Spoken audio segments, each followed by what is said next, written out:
Hi అండి. ఈ వీడియోలో ఏం చెప్పానో తెలుసుకునే ముందు ఒక్కసారి ఈ ఫోటోని గమనించండి. నేను పూల తోట కనపడుతుంది, ఒక ఫ్యాక్టరీ ఉంది, ఒక సముద్రం ఉంది, ఒక ఎడారి ఉంది, ఒక అడవి ఉంది. ఇన్ని రకాల ఆవరణాల్లో నేను జీవించగలనా? సముద్రంలో వేస్తే బతకగలనా? ఎడారిలోనే ఇప్పుడు ఉండే ప్రదేశం నుంచి ఎడారిలోకి తీసుకెళ్తే నేను ఆ వేడికి ఆ చలికి తట్టుకోగలనా? కష్టం కదా. సో వీటిని తట్టుకోవాలంటే నేనేం చేయాలి అంటే నేనేం చెప్తున్నాను ఈ పాటికి అర్థమై ఉండొచ్చు. సో మనము రకరకాల ఆవరణాల్లో ఉన్నామండి. మనం కాదండోయ్, రకరకాల జీవరాశులు రకరకాల ఆవరణాల్లో ఉన్నాయి. ఆవరణం అంటే పర్యావరణం అంటే ఎన్విరాన్మెంట్లో ఉన్నాయి. ఆ ఎన్విరాన్మెంట్లో ఉండేవి అక్కడి ఎన్విరాన్మెంట్కి తట్టుకొని మనుగడ సాగించాలంటే కొన్ని అనుకూలనాలను ఏర్పరచుకోవాలి. అంటే ఆ చుట్టూ ఉండేటటువంటి కొన్ని నిర్జీవ కారకాలతో ఇంటరాక్షన్స్ జరుపుతూ ఉండాలి. అంటే ఎకాలజీ గురించి చెప్తున్నా అన్నమాట. సో నేను ఈ వీడియోలో ఎన్విరాన్మెంట్ అండ్ ఎకాలజీ, పర్యావరణము, జీవావరణ శాస్త్రము యొక్క బేసిక్ ప్రిన్సిపల్స్ గురించి, ఒక ఆర్గానిజం తన చుట్టూ ఉండే నిర్జీవ కారకాలతో ఎలాంటి ఇంటరాక్షన్స్ జరుపుకుంటుంది, తన మనుగడ సాగించాలంటే ఎలాంటి అనుకూలనాలను ఏర్పరచుకుంటున్నాయి, ఆ వివరాలను ఈ వీడియోలో పొందుపరిచాను. పదండి విందాం. మానవుని చుట్టూ ప్రకృతి సిద్ధమైనవి, మానవ నిర్మితమైనటువంటి ఆవరణం ఉంటుంది. ప్రకృతి సిద్ధమైనవి అంటే అడవులు, ఎడారులు, గడ్డి భూములు, టొండ్రాలు, వీటిని భౌమ్యావరణం అంటారు. అలాగే నదులు, చెరువులు, సముద్రాలు ఉంటాయి, దీన్ని జలావరణం అంటారు. మరి మానవ నిర్మితం ఏముంటాయి? గృహ సముదాయం, పరిశ్రమలు, పార్క్, జంతు ప్రదర్శనశాల, అక్వేరియం, వ్యవసాయ భూములు, ఇవన్నీ మానవ నిర్మితమైనటువంటివి. సో మానవ నిర్మితమైనవైనా ప్రకృతి సిద్ధమైనవన్నీ ఒక జీవి చుట్టూ ఉండేటటువంటి ఎన్విరాన్మెంట్ అన్నమాట, పర్యావరణం అన్నమాట. అయితే ఈ పర్యావరణంలో మనిషి ఒక్కడే ఉన్నాడా? కాదు. మొక్కలు, జంతువులు, సూక్ష్మజీవులు కూడా ఉంటాయి. వీటిని బయోటిక్ ఫ్యాక్టర్స్ అంటారు. వీటి మీద ప్రభావం చూపిస్తూ ఉండే కాంతి, ఉష్ణోగ్రత, గాలి, నీరు, నేల ఉంటాయి. వీటిని నిర్జీవాంశాలు, అబయోటిక్ ఫ్యాక్టర్స్ అంటారు. సో ఒక పర్యావరణంలో ఉండే బయోటిక్ ఫ్యాక్టర్స్కి ఏ బయోటిక్ ఫ్యాక్టర్స్కి ఉన్న సంబంధాన్ని వివరించేదే జీవావరణ శాస్త్రం, ఎకాలజీ అన్నమాట. ఇంకొంచెం డెఫినిషన్స్ నేర్చుకుందాం పదండి. ఇకాలజీ అనేది 2 గ్రీకు పదాలతో ఏర్పడింది. ఆయికోస్ అంటే హౌస్, లాగోస్ అంటే స్టడీ ఆఫ్ హౌసెస్, ఎకాలజీ. ఈ ఇకాలజీ అనే పదాన్ని మొట్టమొదటిసారిగా ఉపయోగించిన వారు ఎర్నెస్ట్ హెకెల్. ఫాదర్ ఆఫ్ ఎకాలజీని అలెగ్జాండర్ వి హంబోల్ట్ని అంటారు. అలాగే యూజీన్ ఓడోమ్ని ఫాదర్ ఆఫ్ మోడర్న్ ఇకాలజీ అంటారు.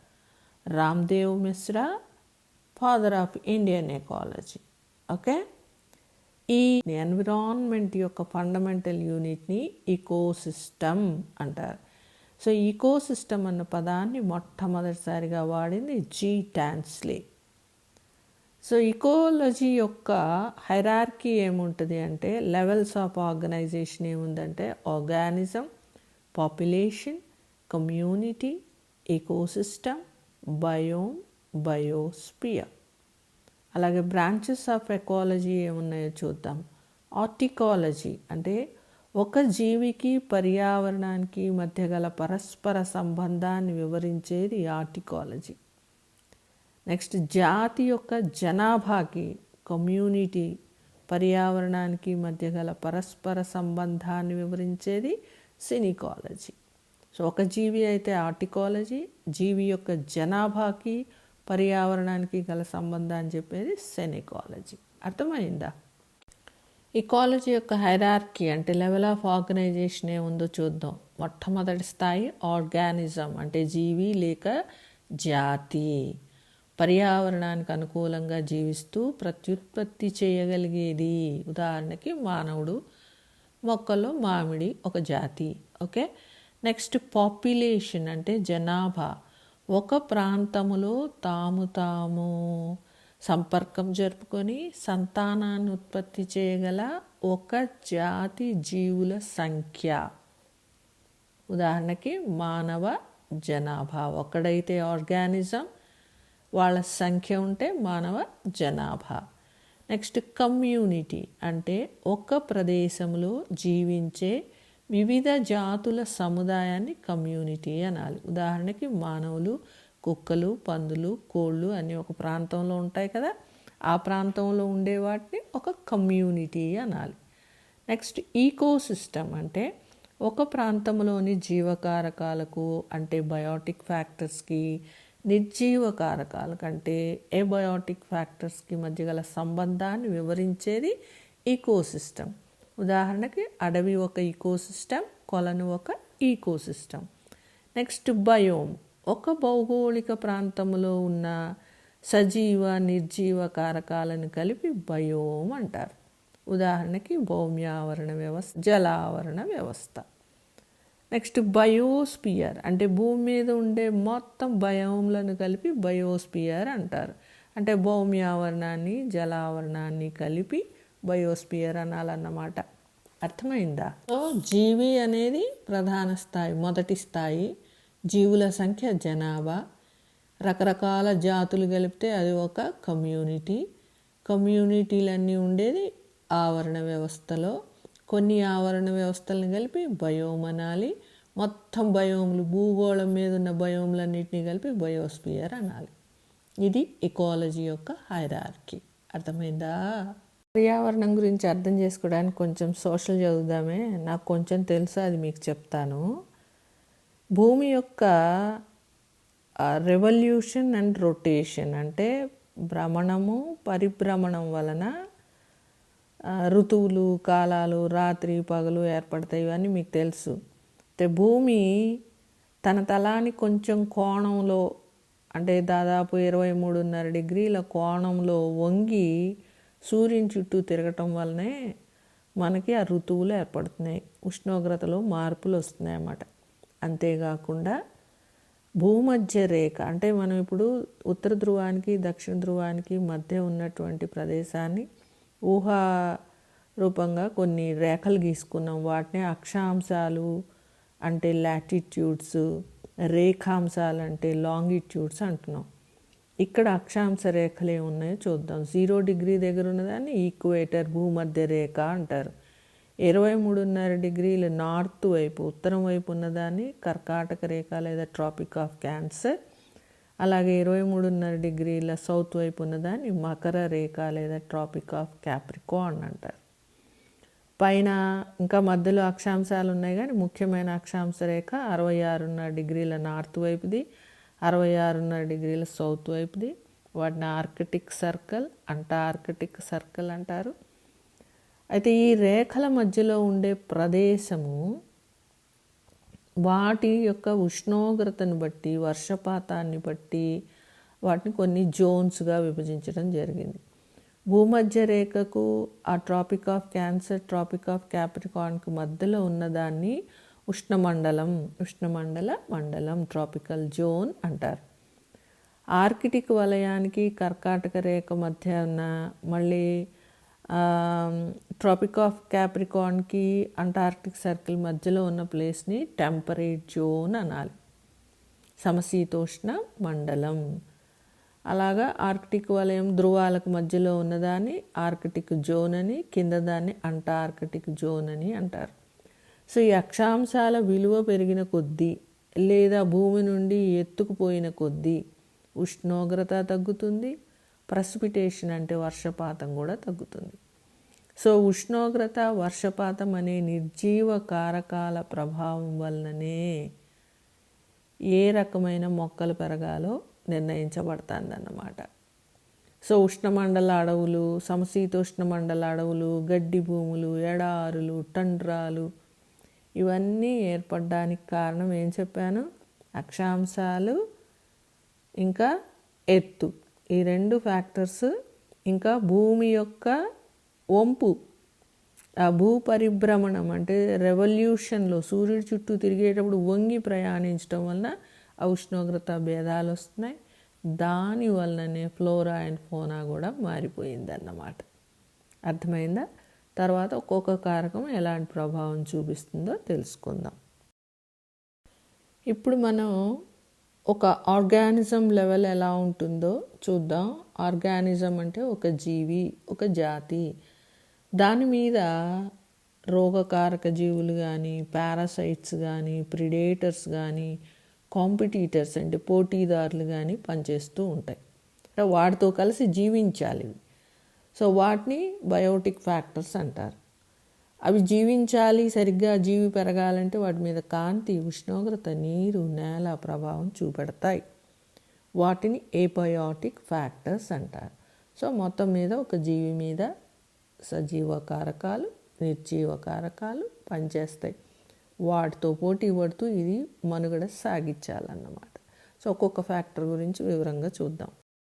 మొట్టమొదట నిర్జీవ కారకమైనటువంటి ఉష్ణోగ్రత గురించి చూద్దాం. టండ్రాల దగ్గర చూస్తే ఉష్ణోగ్రత 0 డిగ్రీ కన్నా తక్కువ ఉంటుంది. ఎడారుల్లో 50 డిగ్రీల సెంటీగ్రేడ్ కన్నా ఎక్కువ ఉంటుంది. అలాగే వేడి నీటి కుంటల్లో కానీ, సముద్రపు అడుగు భాగంలో ఉండే నీటి కుంటల్లో కానీ దాదాపు 100 డిగ్రీల సెంటీగ్రేడ్ దాకా ఉంటుంది. సో ఇంత ఉష్ణోగ్రత ఉన్నప్పటికీ కూడా అక్కడ కూడా జీవరాశులు జీవిస్తున్నాయి. ఎలాగా అంటే కొన్ని ఉష్ణోగ్రతకు అనుకూలంగా జీవించగలిగే జీవులే ఉంటాయి. ఉదాహరణకి మామిడిని చూసామనుకోండి, మామిడి మన ఉష్ణమండల ప్రాంతంలోనే, ట్రాపికల్ జోన్లోనే కనిపిస్తుంది. పోయి టుండ్రాలో కనపడుతుందా? కనపడదు. అలాగే ధ్రువపు ఎలుగుబంటి ఉందనుకోండి, అది ధ్రువ ప్రాంతాల్లోనే జీవించగలదు. అలాగే ట్యూనా ఫిష్ అనేది అటు ట్రాపికల్ జోన్లోనూ ఉంటుంది, టెంపరేట్ జోన్లో ఉన్న ఓషన్స్లో కనిపిస్తూ ఉంటుంది అన్నమాట. సో ఇక్కడ ఉష్ణోగ్రత అనే దాన్ని బట్టి ఎక్కువ ఉన్నా తక్కువ ఉన్నా ఎలా ఉన్నా జీవరాశులు జీవించగలుగుతున్నాయి. అయితే ఉష్ణోగ్రత ఇంపార్టెంట్ ఫ్యాక్టర్ అని ఎందుకు చెప్తున్నామంటే, ఒక జీవిలో జీవక్రియలు సరిగ్గా జరగాలంటే అత్యంత అనుకూలమైన ఉష్ణోగ్రత 45 డిగ్రీ సెంటీగ్రేడ్. దీన్ని దాటిందనుకోండి ఎంజైమ్స్ వాటి రూపాన్ని కోల్పోతాయి, అంటే అవి సరిగ్గా పనిచేయలేవు, అంటే జీవికి మనుగడ సాధ్యం కాదన్నమాట. అయితే జీవులు కొన్ని అవి నివసించే ప్రాంతంలో ఉష్ణోగ్రత భేదము చాలా ఎక్కువ, ఆ మార్పులు చాలా ఎక్కువ ఉన్నప్పటికీ కూడా జీవించగలవు. అలాంటి వాటిని యూరిథర్మల్ అంటారు. ఉదాహరణకు పక్షులు, క్షీరదాలు, కీటకాలు లేదా మామిడి, మల్లి ఇలాంటివి ఏంటి ఉష్ణోగ్రత మార్పులు కొంచెం అటు ఇటుగా ఉన్నా, ఎక్కువ ఉన్నా తక్కువ ఉన్నా వాటిని అడ్జస్ట్ చేసుకుని బతకగలుగుతాయి అన్నమాట. అయితే కొన్ని జీవులు మటుకు ఆ ఉష్ణోగ్రత భేదము బాగా ఎక్కువైతే పెరగలేవు, తక్కువ ఉన్న ప్రాంతంలోనే పెరుగుతాయి. అంటే అలాంటి వాటిని స్టీనోధర్మల్ అంటారు. అంటే అవి ఉంటే అధిక ఉష్ణోగ్రత దగ్గర ఉంటాయి, థర్మోఫిలిక్ అన్నమాట. లేదా తక్కువ ఉష్ణోగ్రత మాత్రమే జీవించగలవు, వాటిని క్రయోఫిలిక్ అంటారు. ఈ ఏవైతే ఉష్ణోగ్రత మార్పులు తక్కువ ఉన్న ప్రాంతంలో జీవించగలవు అవి ఉభయచరాలు, సరీసృపాలు, యూకలిప్టస్, బోగన్విలియా ఇలాంటివి ఉంటే అధిక ఉష్ణోగ్రత దగ్గర ఉంటాయి, లేకపోతే అల్ప ఉష్ణోగ్రత దగ్గర ఉండగలుగుతాయి అన్నమాట. అర్థమైందా? నెక్స్ట్ ఇంపార్టెంట్ కారకము నీరు. ఏబయోటిక్ ఫ్యాక్టర్ నీరు. అసలు ప్రధానం జీవుల జీవక్రియలు జరగాలంటే ఉండవలసినది నీరు. సో ఆ నీటి లభ్యతను బట్టి జీవుల సంఖ్య ఉంటుంది అన్నమాట. అంటే అవపాతము, ప్రెసిపిటేషన్ని బట్టి అంట. ప్రెసిపిటేషన్ అంటే ఏంటి? వర్షపాతము ఇంకా మంచు, స్నోఫాల్ని బట్టి ఉంటుంది అన్నమాట. సో అవి ఎంత నీరు దొరికితే దాన్ని బట్టి జీవుల సంఖ్య ఆధారపడి ఉంటుంది. అది భూమి మీద ఉండే జీవుల పరిస్థితి. మరి జలజీవులకి అవి నీటిలోనే ఉంటాయి కదా, వాటితో ఏం కారకం కాదా అంటే ఇది చాలా ఇంపార్టెంట్. లవణీయత ఎంత ఉంది, pH గాఢత ఎంత ఉందో దాన్ని బట్టి జలజీవులు జీవిస్తాయి. సో భూమి మీద ఉండే జల వనరులు ఉన్నాయనుకోండి, అంటే ఉదాహరణకి నదులు, కొలను లాంటివి ఉన్నాయనుకోండి, వాటి లవణీయత 5 కంటే తక్కువ ఉంటుంది. అదే సముద్ర నీటి లవణీయత 30-35 మధ్య ఉంటుంది అన్నమాట. లవణీయత అంటే ఏంటి? పర్ లీటర్కి ఎన్ని భాగాలు 1000 mgలు లీటర్లే ఉంటే దాన్ని బట్టి లవణీయత లెక్క కడతారనమాట. సో ఉప్పుకాయలు ఉన్నాయనుకోండి, వాటిలో మోర్ దాన్ 100 ఉంటుంది సెలినిటీ, లవణీయత. సో ఏంటి లవణీయత ప్రభావం? ద్రవాభిసరణ క్రమత, ఆస్మాసిస్ రెగ్యులేషన్ అనేది జరగాలంటే, ఆస్మాసిస్ అంటే మీకు ఐడియా ఉంది, లవణ గాఢత. సో బయట నుంచి నీరు లోపలికి వెళ్ళటమో, లోపల నుంచి నీరు బయటికి వెళ్ళటమో జరగాలి అంటే లోపల జీవ పదార్థంలోని గాఢత ఇంపార్టెంట్. దాన్ని చుట్టూ ఉన్న నీటి గాఢతను బట్టి ఆస్మాసిస్ రెగ్యులేషన్ చేయాలంటే అది చాలా ఇంపార్టెంట్ ఫ్యాక్టర్ అన్నమాట. అయితే ఇక్కడ కొన్ని జీవులకి లవణ గాఢత మారుతూ ఉన్నా, పెరుగుతున్నా, తగ్గినా కూడా జీవించగలవు. అలాంటి వాటిని యూరిహాలైన్ అంటారు. ఉదాహరణకి వలస చేపలు సముద్రంలో నుంచి అవి మామూలు నీటిలోకి వస్తూ ఉంటాయి. ఉదాహరణ సాల్మన్ చేపలు, ఈల్ చేపలు ఇలాంటివి. ఎస్చరీ అంటే సముద్రము నదీముఖ ద్వారం, నదులు సముద్రాలు కలిసే దగ్గర కూడా గాఢత మారుతూ ఉంటుంది. అలా ఉండే వాటిని యూరిహాలైన్ అనాలి. లవణీయత మార్పు తక్కువలోనే జీవించగలవు, వాటిని స్టీనోహాలైన్ అనాలి. ఉదాహరణకు మంచినీటి చేపలు, వీటిని తీసుకుపోయి సముద్రంలో వేస్తే బతకలేవు. అలాగే సముద్రపు చేపలు, వీటిని తీసుకొచ్చి మంచినీటిలో వేస్తే బతకలేవు అన్నమాట. సో నీరు కూడా ఇంపార్టెంట్ ఫ్యాక్టర్ అన్నమాట. ఓకే, నెక్స్ట్ ఇంపార్టెంట్ ఫ్యాక్టరు కాంతి. ఏబయోటిక్ ఫ్యాక్టర్ ఏంటి? కాంతి. ఎందుకు కాంతి? ఇప్పుడు ఉదాహరణకి స్వయం పోషకాలైన మొక్కలు ఉన్నాయనుకోండి, అవి వాటి ఆహారాన్ని అవి తయారు చేసుకోవాలంటే కాంతి కావాలి కదా. సో అవి కాంతి ఉండి ఆహారాన్ని అవి తయారు చేయగలిగితేనే మొక్కలు జీవించగలుగుతాయి. వాటి మీద ఆధారపడేటటువంటి హెట్రోట్రాప్స్ అంటే పరపక్షకాలు బతకగలుగుతాయి. వాటి కాంతి ఇంపార్టెంటే. అలాగే కాంతి లభించే సమయం కూడా జీవుల మీద ప్రభావం చూపెడుతుంది. ఉదాహరణకు మొక్కలు ఉన్నాయనుకోండి, ఇప్పుడు మామిడికాయలు మనకు వేసవకాలంలోనే వస్తాయి, చేమంతులు చలికాలంలోనే పూస్తాయి. ఎందుకు? అక్కడ వాటికి దొరికే కాంతి సమయాన్ని బట్టి. దాన్నే ఫోటో పీరియాడిజం అంటారు. ఓకే, కాబట్టి కాంతి అనేది ఇంపార్టెంట్ ఫ్యాక్టర్. ప్రత్యుత్పత్తికి కదా, పూలు పూయడం అంటే ఏంటి? ప్రత్యుత్పత్తి. అలాగే జంతువులు కూడా కాంతి ప్రభావం ఉంటుంది. కొన్ని పగలు మాత్రమే సంచరించగలవు, రాత్రికి వెళ్ళిపోతాయి వాటి నివాసాలకి. అలాగే కొన్ని గుడ్లగోబు లాంటివి ఏంటి, రాత్రిపూట సంచరించగలుగుతాయి, పగలవి విశ్రాంతి తీసుకుంటాయి. మరి మనిషి ఏంటో, సహజంగా మనిషి పగలు తిరగాలి, దివాచరుడు. కానీ ఏం చేస్తున్నాడు ఇప్పుడు? ఏమో నిశాచరి అయిపోతున్నాడు కదా. ఓకే, నెక్స్ట్ మరి నీటిలో కాంతి ప్రభావం ఉంటుందా అంటే అక్కడ ఒక సంబంధం ఉంది. ఏంటంటే ఇప్పుడు భూమి మీద ఉందనుకోండి, కాంతి ఎంత పడుతుంటే వేడి కూడా అంత ఉంటుంది. ఎందుకు? సూర్యుని నుంచి వచ్చాయి కదా రెండు. సో భూమి మీద కాంతి ఉష్ణోగ్రత ఒకదానికి కూడా సంబంధాన్ని కలిగి ఉంటాయి. కానీ సముద్రంలో పరిస్థితి అలా కాదు. సముద్రం లోతు పెరిగిన కొద్దీ 500 మీటర్లు దాటింది అనుకోండి, కాంతి కిరణాలు అంత లోపలికి వెళ్ళలేవు. అందుకని అక్కడ మొక్కలు లాంటివి ఉండవు. సో అక్కడ ఉండేవేంటి? ఒక రెడ్ ఆల్గే కనిపిస్తుంది మనకి. ఎందుకు ఆ శైవలాలు మాత్రమే ఉన్నాయంటే వాటిలో ఫైకో ఎరిత్రిన్ అనే వర్ణ పదార్థం ఉండి అది తక్కువ తరంగ దైర్ఘ్యం కలిగిన బ్లూ కిరణాలని పీల్చుకొని కిరణజన్య సంయోగక్రియ చేయగలదన్నమాట. మరి యూవీ రేస్ వస్తే మొత్తం నాశనం అయిపోతాయి కదా. సో కాంతి అనేది ఇంపార్టెంట్ ఫ్యాక్టర్ అన్నమాట. ఓకే, సో అయితే ఈ కాంతి అనేది గమనిస్తే మనకి అంటే విబ్జిఆర్ వర్ణద్రవ్యాలు ఉంటే మొక్కలు బాగా పెరుగుతాయని తెలుసు. యూవీ రేస్ వచ్చాయంటే క్యాన్సర్ వస్తుందని మనకు తెలుసు కదా. సో కాంతి చాలా ఇంపార్టెంట్ ఫ్యాక్టర్. ఇప్పుడు దాన్ని మనం మార్చేస్తున్నాం కదా, వాతావరణ కాలుష్యాన్ని చేసి ఆ ఫ్యాక్టర్ వాటి మీద చాలా ప్రభావం చూపెడుతుంది కదా. నెక్స్ట్ ఇంపార్టెంట్ ఫ్యాక్టర్ నేల. నేలతో మనకేం పని, మనకు అవసరం లేదు కదా అనొచ్చు కదా. కానీ మొక్కలు పెరగాలంటే నేల కావాలి కదా. మనందరికీ ఆహారాన్ని అందించే మొక్కలే కదా. సో అవి సవ్యంగా పెరగాలంటే నేల కావాలి. సో నేల అంటే అన్ని నేలలు కాదు, ఒక నేలలోనే మొక్కలు పెరగగలుగుతున్నాయి. ఆ నేలలు ఎలా ఏర్పడుతున్నాయి? మాతృశిల ఏదైతే ఇది రాక్స్ ఉంటాయో అవి విదరింగ్ అంటే క్రమక్షయం జరిగిన దాన్ని బట్టి జరిగిన విధానాన్ని బట్టి మట్టి రేణువు పరిమాణం ఉంటుంది, వాటి కూర్పు ఉంటుంది. ఆ మట్టి రేణువులు ఎలా అమరి ఉన్నాయో వాటి పరిమాణం ఎంత ఉందో దాన్ని బట్టి అవి నీళ్లు పీల్చుకోవటం కానీ నీరు నిలుపుకునే సామర్థ్యాన్ని కానీ కలిగి ఉంటాయి. అటువంటి నేలల్లోనే మొక్కలు పెరగగలుగుతున్నాయి. అలాగే మాతృశిలలో ఉన్న ఖనిజాలు, మినరల్స్, pH, పైగా భూమి ఆ నేల ఎక్కడుంది, కింద సమతలంలో ఉందా, ఎత్తులో ఉందా, దాన్ని బట్టి కూడా మొక్కలు పెరుగుతాయి. సో మొక్కలు పెరుగుతాయి కదా, మనకేంటి అంటే అసలు మొక్కలు ప్రాథమిక ఉత్పత్తిదారులు.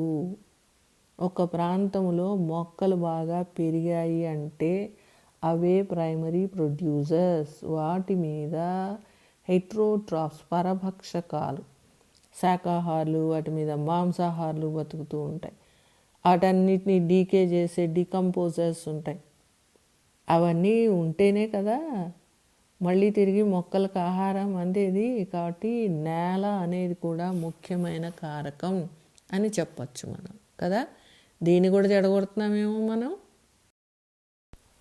మరి జీవులు ఈ ఏబయోటిక్ ఫ్యాక్టర్స్ పట్ల వాటి ప్రతిస్పందన, రెస్పాన్స్ ఎట్లా ఉంటుందంటే, ఒక జీవి తన పరిసరాలకు అనుగుణంగా తన భౌతిక రసాయన స్థితులను మార్చుకొని జీవిస్తుంది. దాన్ని హోమియోస్టాసిస్ అంటారు.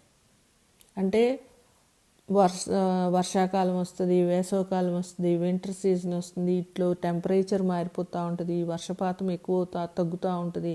వీటన్నిటికి అనుగుణంగా వాటి భౌతిక రసాయన స్థితులను మార్చుకొని జీవించగలుగుతాయి. ఎలా జీవిస్తున్నాయి?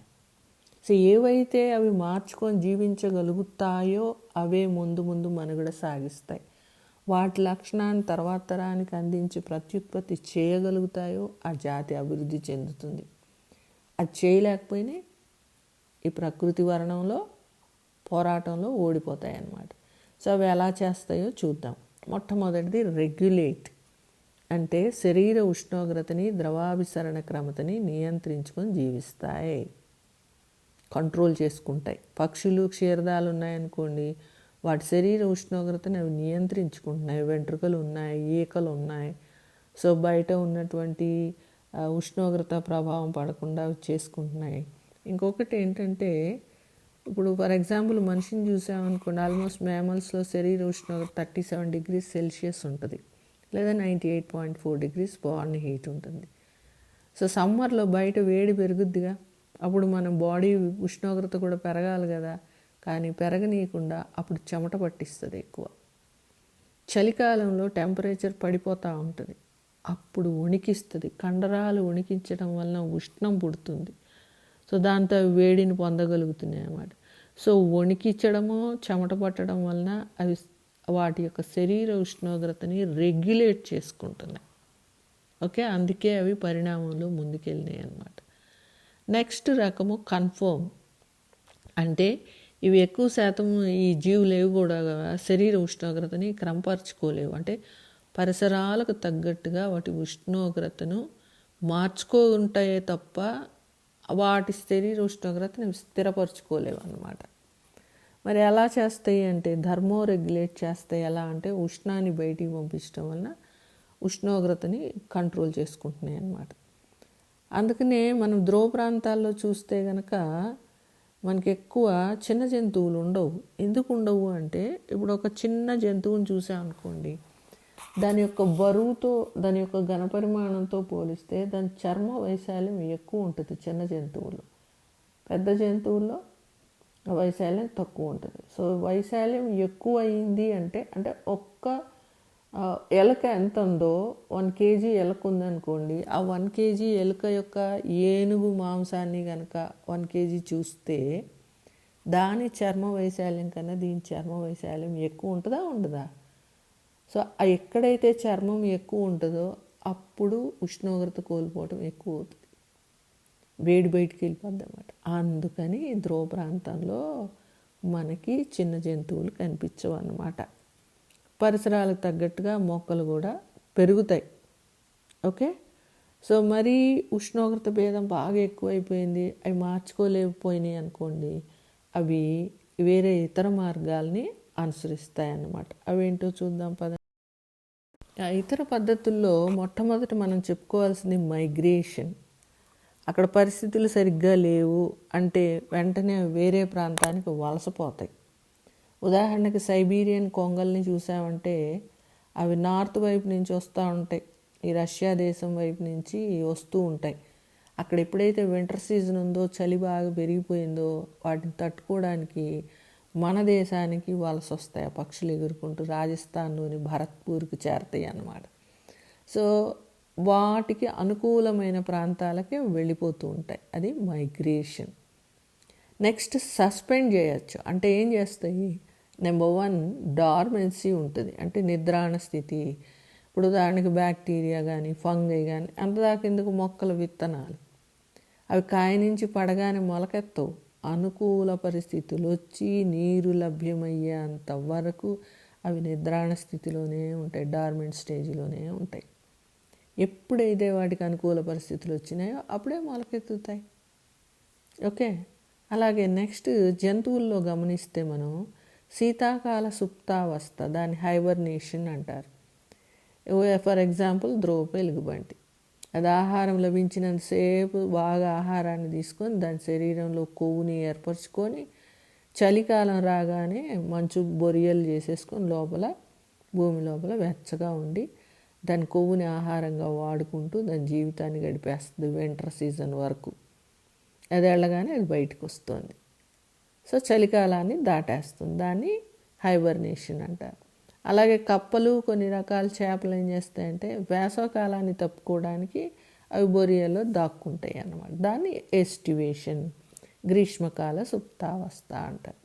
ఇది కాకుండా నెక్స్ట్ డయాపాస్ చేస్తాయి. అంటే ఏంటి? ఏం పని చేయకుండా కూర్చుంటాయి.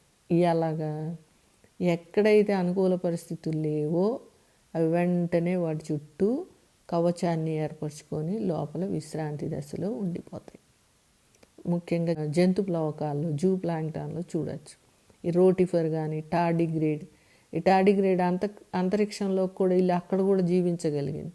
కారణం ఈ డయాపాస్ చేయగలుగుతుంది. అనుకూల పరిస్థితులు లేవు అంటే వాటి చుట్టూ కవచాన్ని ఏర్పరచుకొని లోపల జీవక్రియలు జరుపుకోకుండా ఉండగలదు.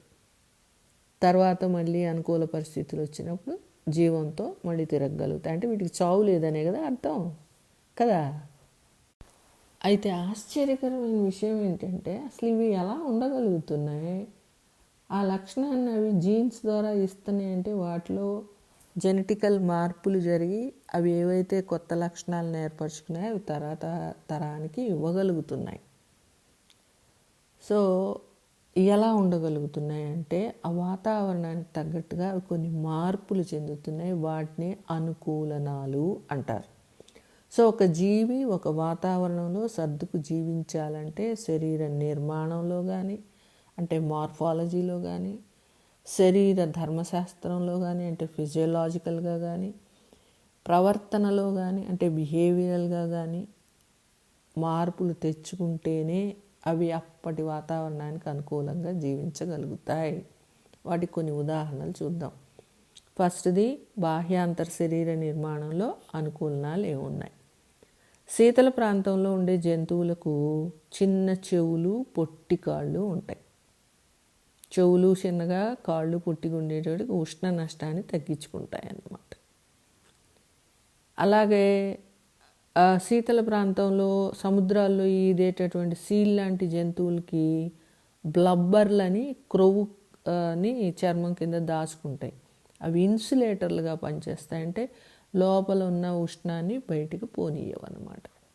సో శరీర ఉష్ణ నష్టాన్ని తగ్గించుకుంటున్నాయి అన్నమాట. మరి ఎడారి ప్రాంతంలో చూస్తే ఒంటె, దాని కాళ్ళు పొడుగ్గా ఉంటాయి, అంటే కింద వేడి శరీరానికి అంటకుండా. తర్వాత వాటి కనుబొమ్మలు, కంటి రెప్పలు ఉంటాయి, సో దుమ్ము పడకుండా కదా. మూపురం మీద కొవ్వును ఏర్పరచుకుంటాయి, సో నీరు లభ్యంగా అన్నప్పుడు దాన్ని కరిగించుకోవడానికి. ఇవన్నీ వాటి అనుకూలనాలే. అలాగే ఎడారి మొక్కలను చూస్తే నీటి లభ్యత చాలా తక్కువ ఉంటుంది కదా, అప్పుడు వాటికి ఆకులు ఉంటే బాష్పోత్సేకం జరిగితే నష్టం కదా. అందుకని ఆకుల్ని ముళ్ళుగా మార్చుకుంటాయి. మరి ఆకులు ముళ్ళు అయిపోతే ఆహారం తయారు చేయాలి కదా, అందుకు కాండము వెడల్పుగా ఆకుపచ్చగా మారి ఉంటుంది. అలాగే వాటి కాండం చుట్టూ అవభాసిని ఉంటుంది. ఇంకా ఆకులు ఉన్న చిన్న చిన్న ఆకులు ఉంటాయి, వాటిలో సన్కెన్ స్టొమాటా ఉంటాయి, అంటే లోపలికి పత్రరంధ్రాలు ఉంటాయి. ఎంతసేపు అవి నీటి నష్టాన్ని తగ్గించేటటువంటి మార్పులు చెంది ఉన్నాయన్నమాట. అర్థమైందా? మరి నీటిలో మొక్కల పరిస్థితి ఏంటి? నీటి మొక్కల్లో వెడల్పాటి ఆకులు కలిగి ఉంటాయి. తామరాకులు మీకు తెలుసు, వెడల్పాటి ఆకులు కలిగి ఉంటాయి. పైన క్యూటికల్ ఉంటుంది, సో దానివలన ఆకులు తడిసి కుళ్ళిపోకుండా ఉంటాయి. అదే లోపల ఉన్న ఆకులు అయితే నీటి ప్రవాహానికి చిరిగిపోకుండా ఆ ఆకులే ముందు సన్నగా చీలికలుగా ఉంటాయి. ఇంకా ఆ కాండం లోపల ఆకు లోపల ఏరెంకైమా కణజాలం ఉంటుంది, దానివలన అవి నీటి మీద తేలగలుగుతాయి. మరి సముద్రం లోపల అక్కడ కాంతి ఎళ్ళదని చెప్పుకున్నాగా, మరి అప్పుడు వాటికి చీకటిగా ఉంటుంది కదా, పైగా అవి నీటిలో ఈదాలి కదా, అందుకని వాటి శరీరం బల్లపరుపుగా ఉంటుంది. లోపల మొక్కలు ఉండవు అంటే అవి శాకాహారులు అయ్యే అవకాశం లేదు, తప్పకుండా మాంసాహారమే తీసుకోవాలి. అందుకు వాటికి విశాలమైన నోరు, పెద్ద పళ్ళు, ఇంకా చీకటిగా ఉంటుంది కదా, అందుకని వాటికి పొట్ట కింద కానీ కళ్ళ చుట్టూ కానీ కాంతి ఉత్పత్తి చేసే ప్రత్యేక అంగాలు ఉంటాయి. లేదా వాటి శరీరమే మెరుస్తూ ఉంటుంది, కాంతిని సృష్టించుకుంటాయి అన్నమాట. మరి తిమింగలం ఇది చేప కాదు కదా, ఇది ఒక క్షీరదం, పెద్ద శరీరాన్ని కలిగింది. అంత శరీరం కలిగింది, నీళ్ళల్లో తేలిగ్గా ఈదాలంటే దానికి ముందు కాళ్ళు తెడ్లులాగా మారిపోయినాయి. లోపల జీర్ణమండలానికి సంబంధించి గాలి సంచులు కూడా ఉండి అవి తేలగలుగుతాయి అన్నమాట. ఊపిరితిత్తులో గాలిని ఆపుకోగలుగుతాయి అన్నమాట. సో ఇవన్నీ వాటి అనుకూలనాలు, బాహ్య అంతర్ శరీర నిర్మాణంలో జరిగిన మార్పులు. ఈ మార్పులను తర్వాత తరానికి ఇస్తేనే అవి ఆవరణ వ్యవస్థలో మనుగడ సాగించగలవన్నమాట. అర్థమైందా? ఇప్పుడు మనం శరీర ధర్మశాస్త్రంలో అనుకూలనాలు అంటే ఫిజియోలాజికల్ అడాప్టేషన్స్, వాటి లోపల జరిగే జీవక్రియల్లో ఏం మార్పు వస్తుందో చూద్దాం. ఉత్తర అమెరికా ఎడారిలో ఉండే కంగారు ఎలుక తన శరీరంలోని కొవ్వుని ఆక్సీకరణం చేసుకొని వచ్చే నీటిని జీవక్రియలకు వాడుతుంది. లేకపోతే గాఢత ఎక్కువగా ఉన్న మూత్రాన్ని ఏర్పరుస్తుంది, అంటే నీరు నష్టపోకుండా చూసుకుంటుంది అనమాట. ఒంటె కూడా అంతే, ఎడారి ప్రాంతంలో దాని మూపురంలో ఉన్న కొవ్వుని ఆక్సీకరణం చేసుకుని వచ్చే నీటిని వాడుకుంటుంది అనమాట. ఇంకా ఎడారి మొక్కలను గనక గమనిస్తే కిరణజన్య సంయోగక్రియ ఒక ప్రత్యేకమైన పద్ధతిలో CAM అంటారు, అంటే క్రాసులేసియన్ యాసిడ్ మెటబాలిజం అంటారు. సాధారణంగా మనం చెప్పుకునేది C3 పద్ధతి అనమాట. కొన్ని మొక్కల్లో C4 జరుగుతుంది, కానీ ఇక్కడ పగటిపూట పత్రరంధ్రాలు మూసుకొనే ఉంటాయి, రాత్రిపూట వాయు మార్పిడి జరుగుద్ది. అవి కార్బన్ డైఆక్సైడ్ తీసుకొని మాలిక్ యాసిడ్గా మార్చుకొని దాచుకొని అప్పుడు కిరణజన్య సంయోగక్రియ జరుపుకుంటాయి అన్నమాట. ఓకే, తర్వాత హైట్ అనేది కూడా పెరిగిందనుకోండి, ఇందాక చెప్పుకున్నాం మొక్కలు వాటి మీద జంతువుల మీద ప్రభావం చూపెడుతుందని. ఇప్పుడు ఎత్తు కొండలు అవి ఎక్కడానికి వెళ్ళారనుకోండి, కొంత ఎత్తుకు వెళ్ళాక ఊపిరి అందకుండా అయిపోద్ది. ఎందుకు? అక్కడ ఎత్తు పెరిగితే ఆక్సిజన్ తక్కువైంది కదా. సో అలా ఆక్సిజన్ తక్కువ అవటం వల్ల మన లంగ్స్ పనిచేయలేకపోతాయి అన్నమాట. దానివల్ల వాళ్ళకి తల తిరిగినట్టు లేదా అలసటగా ఉండి గుండె బాగా పాలిపిటేషన్ పెరిగిపోతూ ఉంటుంది అన్నమాట. సో కొంతసేపు అయ్యాక వాళ్ళు కాసేపు ఆగారనుకోండి, మళ్ళీ శరీరం నార్మల్కి వస్తుంది, అంటే అనుకూలనాలను ఏర్పరచుకుంటుంది అప్పటికప్పుడు టెంపరీగా. కానీ ఎక్కువ అలా చేస్తే ప్రమాదమే. కానీ మరి కొండల మీద ఉండేవాళ్ళు ఉంటారుగా, వాళ్ళు ఎలా ఉంటారు అంటే వాళ్ళ రక్తాన్ని గమనిస్తే ఆ రక్త కణాలలో గమనిస్తే ఎర్ర రక్త కణాల సంఖ్య ఎక్కువ ఉంటుంది, హెమోగ్లోబిన్ ఎక్కువ ఉంటుంది.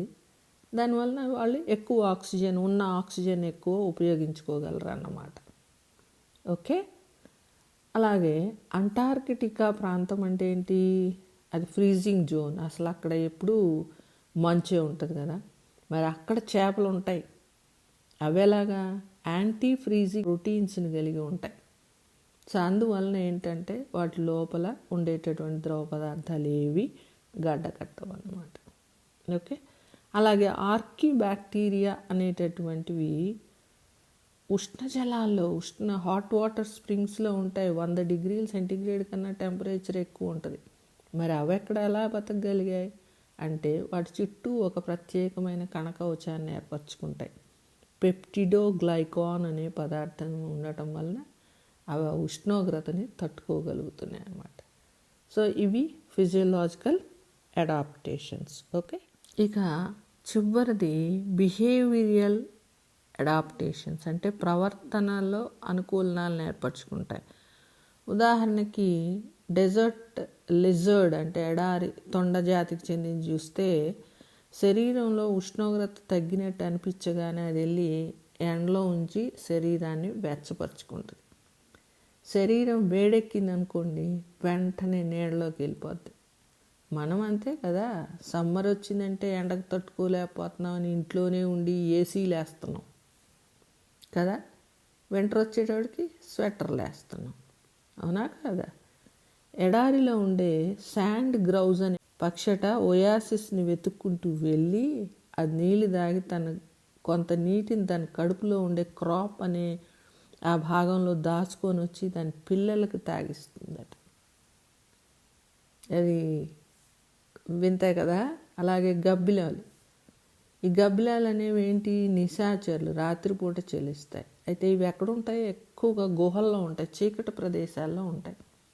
చీకటి ప్రదేశాల్లో ఉండటం వలన వాటికి కళ్ళు కనిపించవు, సో కళ్ళు కనపడవు. మరి అవి రాత్రిపూట ఎట్లా ఎగురుతాయి, అవి ఎగిరే ముందు అతి పౌనఃపున్యం కలిగిన ఎక్కువ ఫ్రీక్వెన్సీ కలిగిన ధ్వనిని ఉత్పత్తి చేస్తాయి, హై ఫ్రీక్వెన్సీ.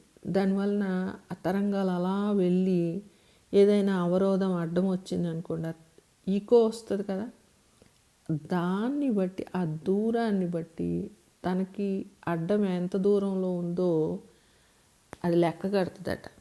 మనకన్నా లెక్కల్లో అది చాలా గొప్ప కదా. సో అధిక పౌనఃపున్యం గల ధ్వని తరంగాలను ఉత్పత్తి చేసి ప్రతి ధ్వని తరంగాలు తనకు చేరిన కాలాన్ని బట్టి దూరాన్ని లెక్కిస్తుందట. లెక్కించి అవరోధాన్ని తప్పించుకుని ఎగరగలిగిద్దంట. గ్రేట్. అలాగే తిమింగలాలు, వాటి పిల్లల్ని బాగా బలంగా తయారవ్వాలి అంటే, అవి బాగా బలంగా ఎదగాలంటే 1 సంవత్సరం కాలం పాటు వాటిని సంరక్షిస్తాయట.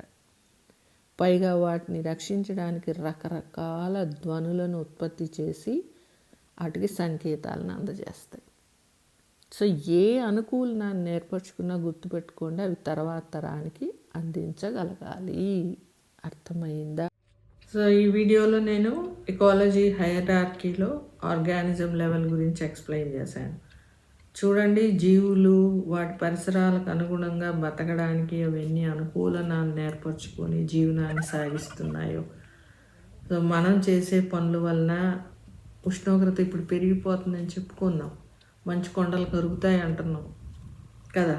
సో ఇవన్నీ జరిగితే మరి ఆ జీవరాశుల పరిస్థితి ఏంటి, అవి ఇంకా ఎన్ని అనుకూలనాలని మార్చుకోవాలి.